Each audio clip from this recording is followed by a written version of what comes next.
Alright, the plane that you are looking at is the Mooney M20R Ovation for Microsoft Flight Simulator 2020. Now this is a payware aircraft. It's made by Carenado for Flight Simulator 2020, and you're going to buy this from the Flight Simulator marketplace, which is built into the game itself. As you can see, it's a really nice 3D model. This aircraft costs about $30. Very well modeled, very good looking airplane as well. Let's move inside. More of the same in here. Very well modeled.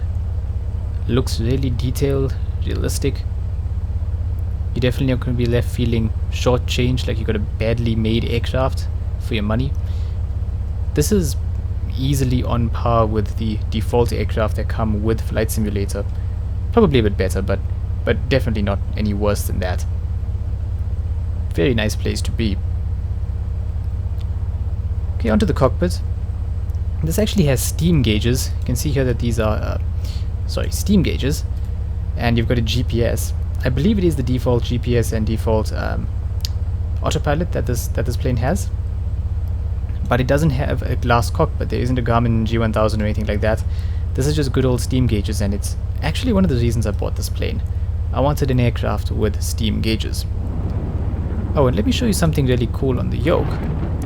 If I click the middle of the yoke, I get this iPad thing which I can use to do these various functions of the plane. So I can open the co-pilot door and the baggage door.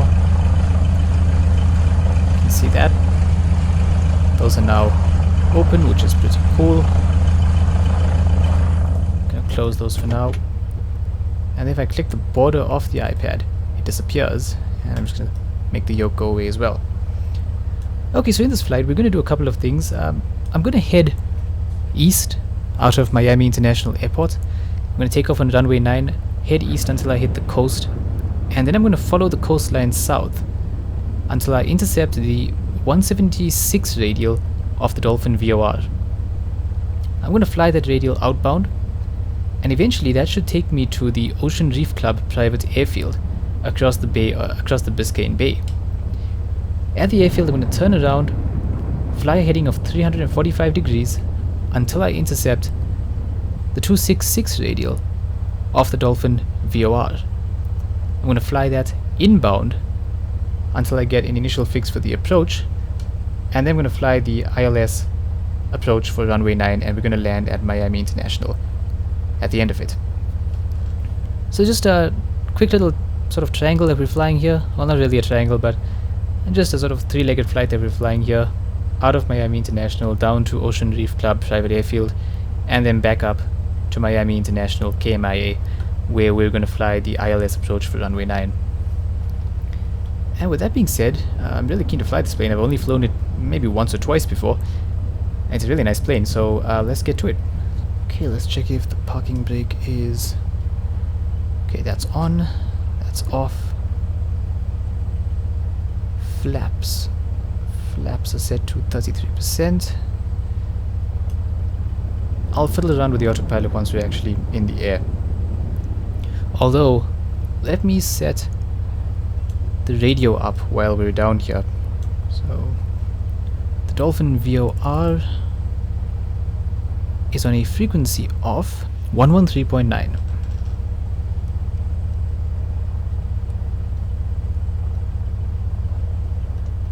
Here, I'm going to select the 176 radial. It's actually that way.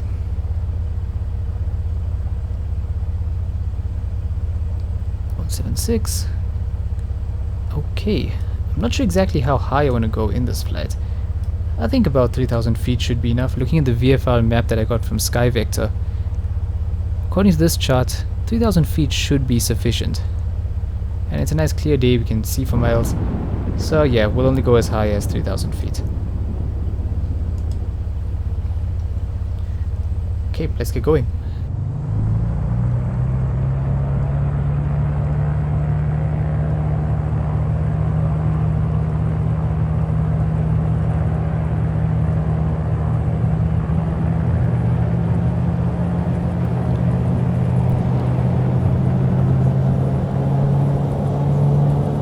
the controller setup that I'm using, it can be a little difficult to keep the planes pointed straight on the runway. I'll tell you why that is in a few moments.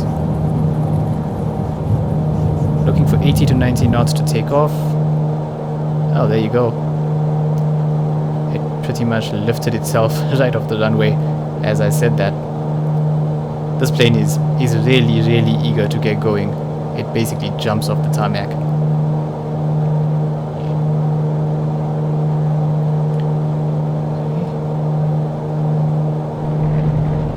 In case you're wondering why you're hearing thunder and seeing lightning with blue sunny skies, that makes both of us. Completely forgot to retract the landing gear there, my bad. Anyway, as I was saying, if you're wondering why you're seeing thunderstorms with blue clear skies, sunny skies, that makes two of us. It's this weird thing that the game does when you are using live weather. I have no idea why it does that. It's so strange.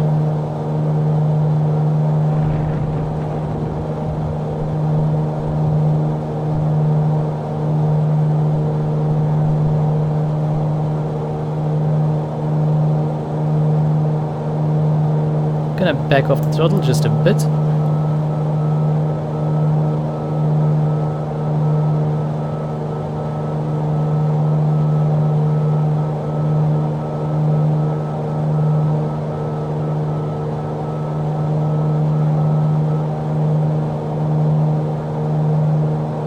Now, according to the manual, if I keep the manifold pressure at about 24 inches, that should be about 75% power.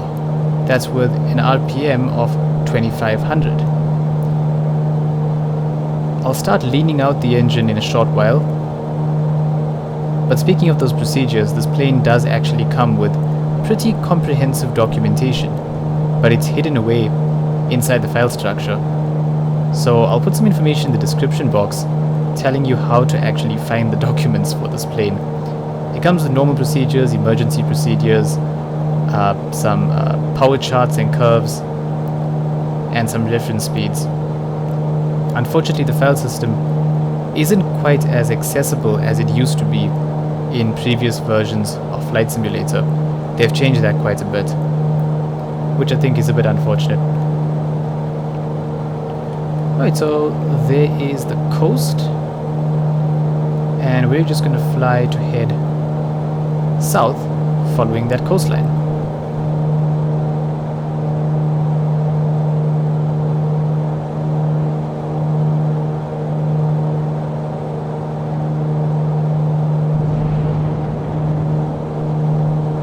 I am still hand flying the plane.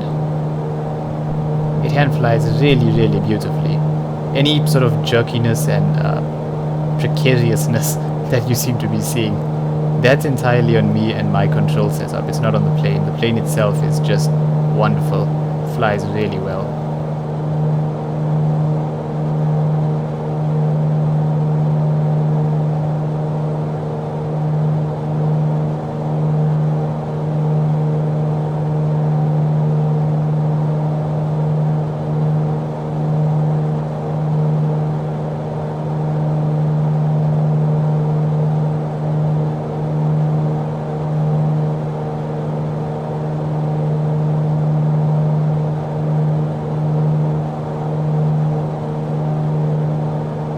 Keep the climb going until we get to 3,000 feet.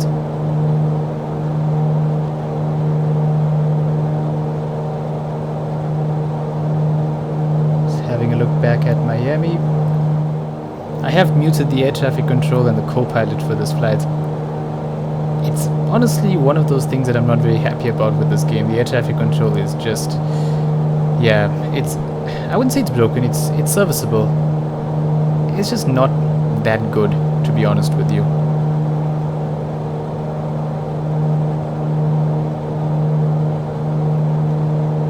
Especially if you're trying to fly published procedures like arrivals and departures, I've noticed that the air traffic control just does not play ball with you.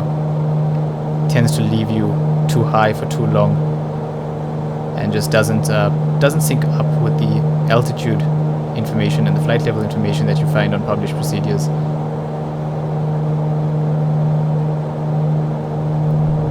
Yeah, unfortunately this got kind of cloudy. It's a bit concerning, because we are trying to visually follow the coastline. But we'll figure something out. It's one of those things that you never want to hear your pilot say in the real world. We'll figure something out.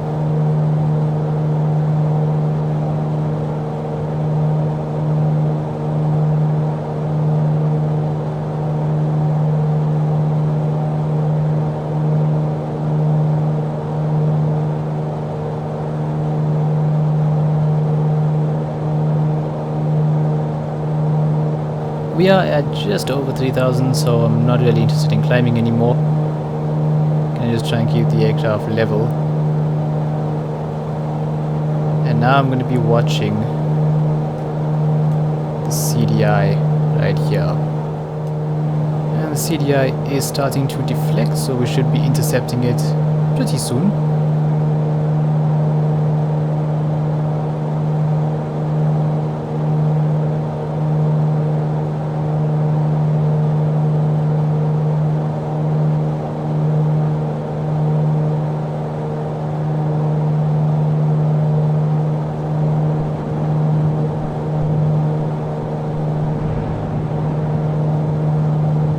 And yeah, I am actually just going to go ahead and start turning left.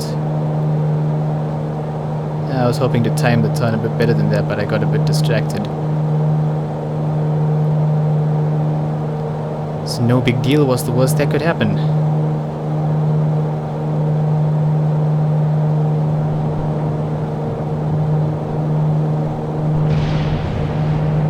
Wow, that was some properly intense lighting. The entire screen went white. Actually never had that happen before. So now I'm going to hit slightly left off the radial, because I overshot it there a bit. I made the turn too late, rather. So I'm going to fly in a slightly leftward heading until we start picking it up again.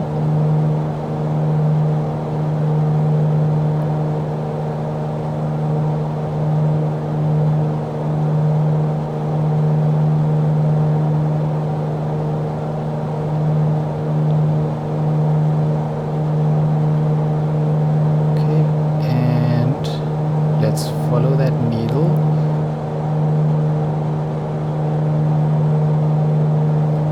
There you go.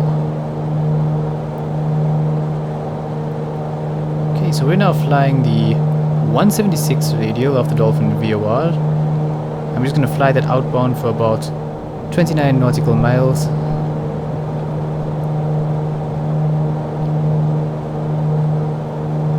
And let's set the autopilot. I do want to try the autopilot here as well. I think it is just the default autopilot, but nevertheless, may as well give it a bash and see how it does. I'm going to engage in nav hold, so it should start following that needle for me. And yes, that is what it seems to be doing.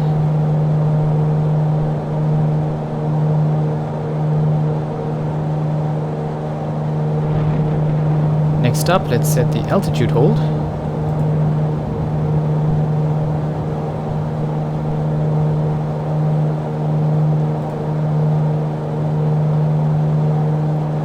Alright, altitude hold is now set, I believe. According to the documentation, this altitude hold panel right here, if you set it to an altitude and arm it, the plane will automatically climb or descend to that altitude at a vertical speed of 500 feet per minute. And then you can change that vertical speed by pulling out this knob right here, and then you can adjust the vertical speed. And you can also engage vertical speed hold by itself by pressing this engage button right here.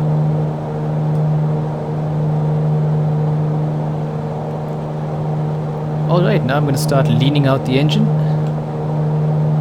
And as I lean out the engine, I want to watch my exhaust gas temperature gauge over here, and I want to watch for the peak value. So as I lean the engine, it's going to go up, and then when it reaches a certain point, it's going to start going down again. And I need to observe when exactly that happens. Normally it's about 1580, I think, or 1680, I can't remember. Let's see. Yep, 1584 was peak value. Okay, so what I just did there was I leaned out the mixture until the EGT reached its peak value. And then, because I continued to lean the mixture until the EGT was 50 Fahrenheit below peak, that means I'm now running at best economy. If I increase the richness of the mixture until it's 50 Fahrenheit below peak, it means that I'm now running at best power. Now that's according to the documentation, if I've understood it correctly. Alright, we're now 25 nautical miles away from the Dolphin VOR, and that means about 4 miles ahead of us we should be seeing the private airfield. And yeah, there it is. That is it right there. See that? That's the airfield. I'm just gonna fly past it and then turn right on a heading of 345. Set the heading selector to 345 and then hit heading hold right here.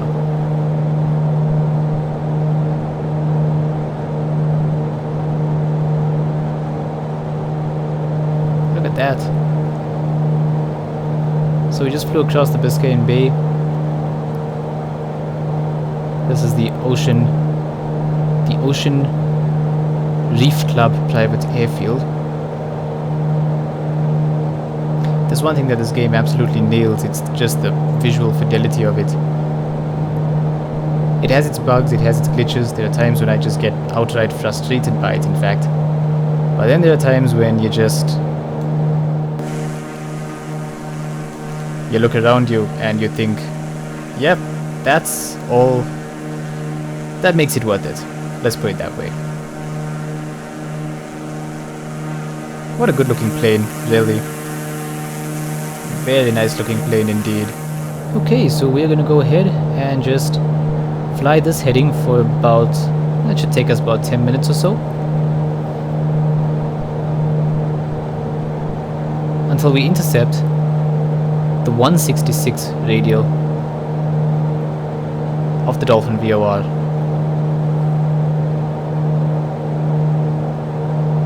And this is my first time actually trying to provide commentary while playing a game. It's a lot harder than I thought it was. I have newfound respect for the guys who do this, especially the ones who do it well. So I just switched the fuel tanks there because I noticed we have a difference of 4 gallons between the left and right fuel tanks. Our fuel flow is just about where it should be according to the power charts, considering that we are running at best economy, that's 50 Fahrenheit off-peak EGT, at our desired power setting. So you find your power setting by looking at the manifold pressure, choose your power setting, then you lean the mixture until you get your peak EGT, and then you further lean the mixture until you are 50 Fahrenheit off-peak if you want best economy, or you enrich in the mixture until you are 50 Fahrenheit off-peak if you want best power. Most of the switches and things in here, they do actually work. So, except for the breakers on that side, that doesn't really work. And then you got the fuel selector down here. Choose which fuel tank you want to run. So the inside of this plane, pretty nice.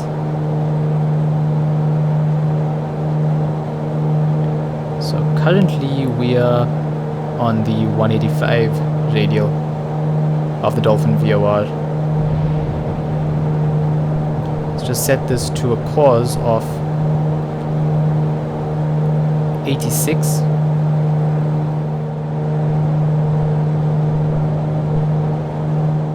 This is actually the second time I tried doing this video. First time around, the frame rates were just abysmal.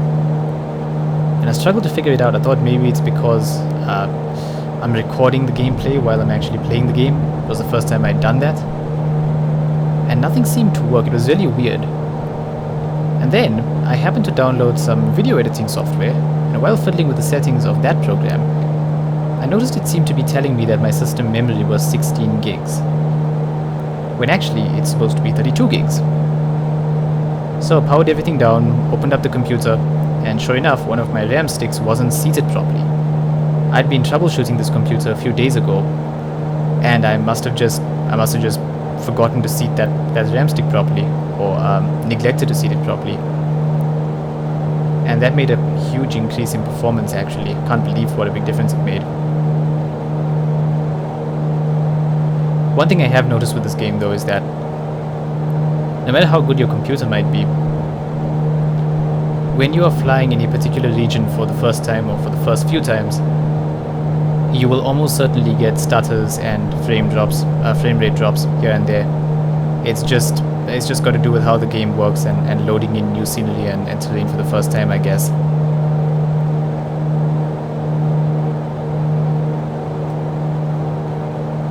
I have to say I'm really enjoying this plane so far, no real complaints about it. While we are relatively unoccupied, let me set up the ILS frequency in the nav radio. It's 110.9. There we go. So when we intercept the 166 radial of the Dolphin VOR, we're going to fly that radial inbound. So we're actually going to be on a heading of 086. And when we are 7 nautical miles away from the VOR, that means that we're at the waypoint grid. And that's the initial fix for the ILS approach to runway 9. I have to be at 3,000 feet at that point, which works out quite nicely because I'm already at 3,000 feet. So in case you're wondering, this plane, as I said, it does come with pretty comprehensive procedures. You've got checklist upon checklist. If you like starting with a cold and dark plane, and you like going through the checklist and starting everything up from scratch, you're going to love this plane because you can do all of that. I personally like to just get on the runway and fly out most of the time. Sometimes if I have a lot of time to play with, then yeah, sure, I'll start off at the gate with a cold and dark plane.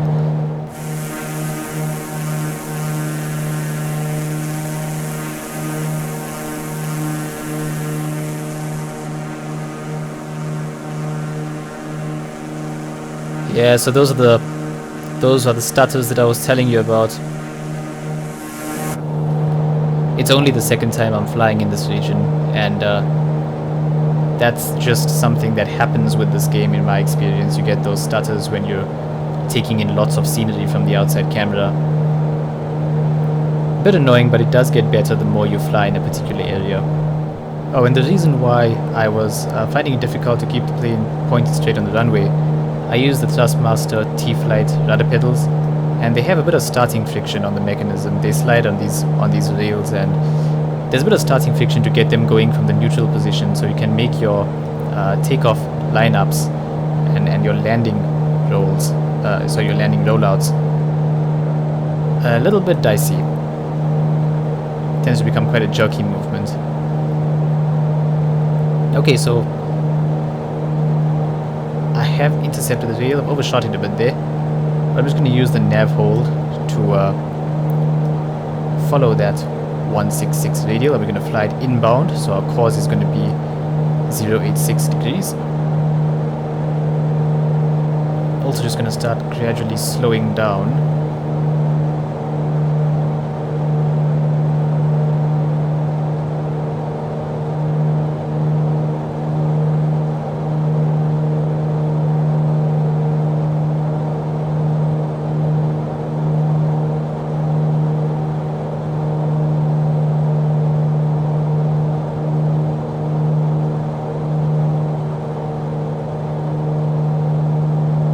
I can extend the landing gear below 166 knots, I believe. So I'm going to go ahead and do that.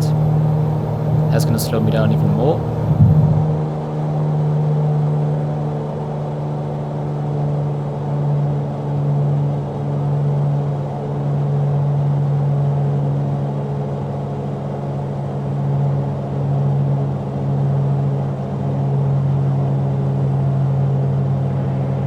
Add a notch of flaps.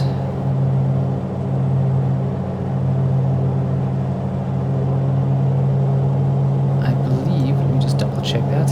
Yeah, so we're at 33% flaps at the moment. And I'm shooting for a landing speed of about 18 knots with 33% flaps. Swap over to the localizer frequency. Switch to approach hold.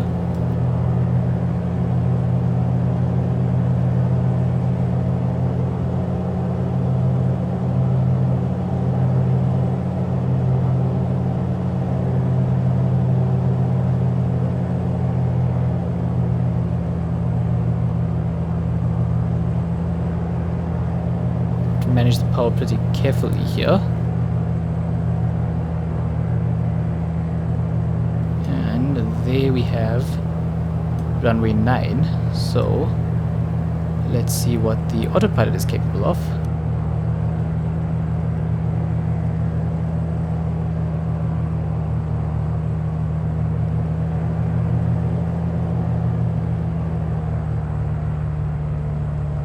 Gonna pull the throttle back even further, because we are being pitched down at about 700 feet per minute.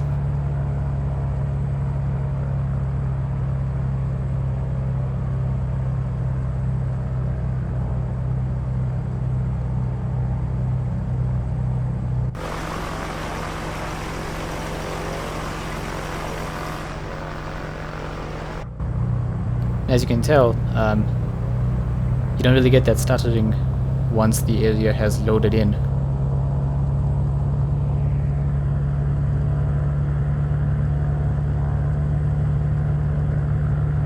I love how this plane sounds as well. It sounds very different to the other piston engine prop planes in Flight Simulator. It sounds a lot more beefy somehow.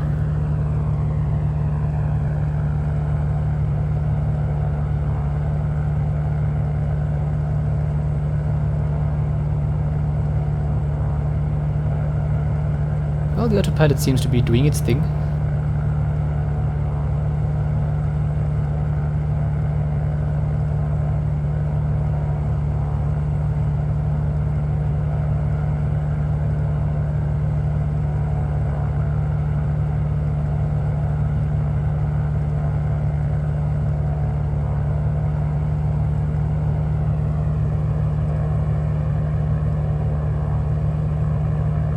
Just playing around with the mixture.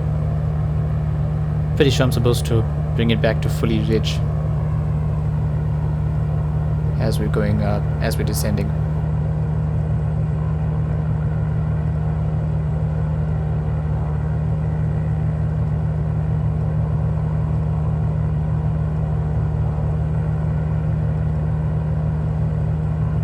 My performance still isn't that great when I'm moving the camera around from inside the cockpit.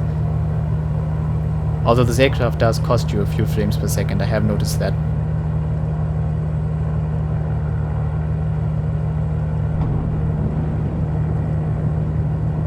Seems to be weaving around just a little bit, kind of wallowing. So I'm just going to keep an eye on that.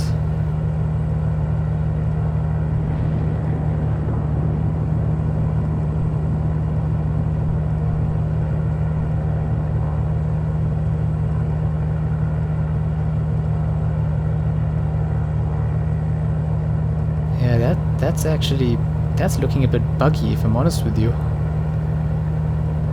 Pretty sure it's not supposed to be doing that. Notice how it's weaving around.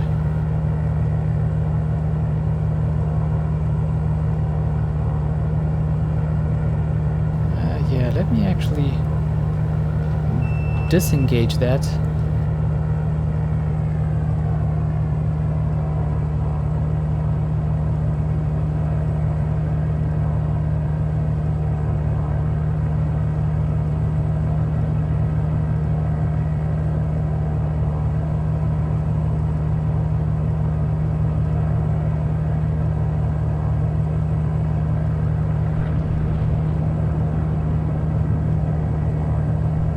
Look, I'll grant you, it is a bit of a bumpy ride on the way down today, so maybe that's what was causing the autopilot to do that. But it definitely was weaving about just a little bit too much for my liking.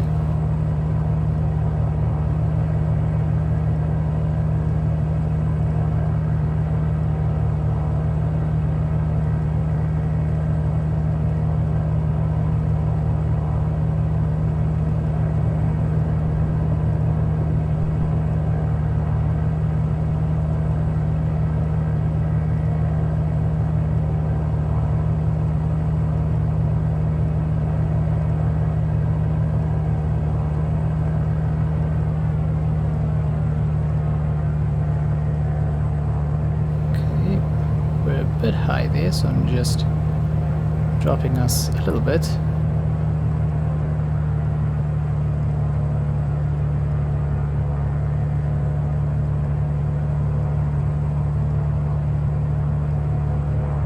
Two white lights, two red lights, that's what we want to see. But low.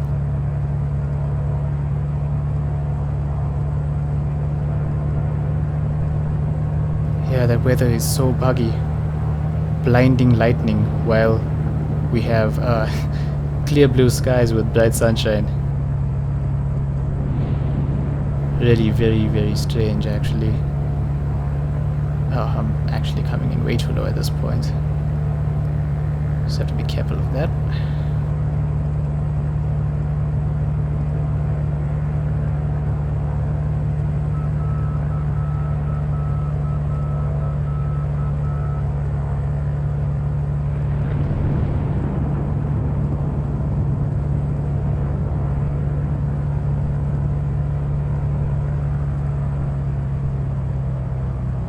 Kill the throttle as we pass the numbers. Not too much though. Okay. Back off completely. Let's hope it's nice and smooth. There we go.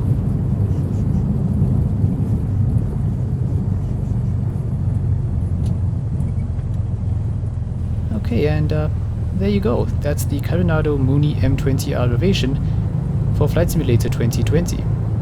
Available for $30 in the built-in marketplace in Flight Simulator. Now, should you buy this plane? Look, I had a great time flying it. Like I said, this is only the second or third time I'm flying this plane.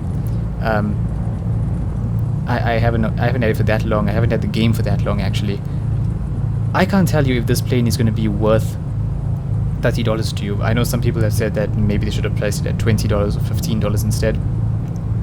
I can't comment on that. What I can tell you is I did buy it for $30 and I've been loving every minute of flying it so far. It's a really nice plane, and I can tell you right off the bat that I'm definitely going to get $30 worth of enjoyment out of this aircraft. So absolutely no regrets from me about purchasing this plane. I think it does exactly what it says on the tin. I wanted a high performance single with steam gauges instead of a glass cockpit, and this just delivers on every front. It's beautifully modeled inside and out. Most of this cockpit is impressively functional. I like the fact that it has those opening doors. It's a nice little touch. The autopilot, it's okay. It does the job. I do think that it is the default autopilot. I've forgotten what the marketplace blurb actually says about that, but I think it is the default autopilot, and it does its thing. It's prone to the usual issues that the default autopilot has. And I just had some weird graphical glitches going on there. But anyway, yeah, that's the Mooney M20R Ovation by Carenado. And I hope you enjoyed the video. Hope you found something useful, and hope you can excuse my horrendous flying. And I'll see you again next time. Thank you for watching.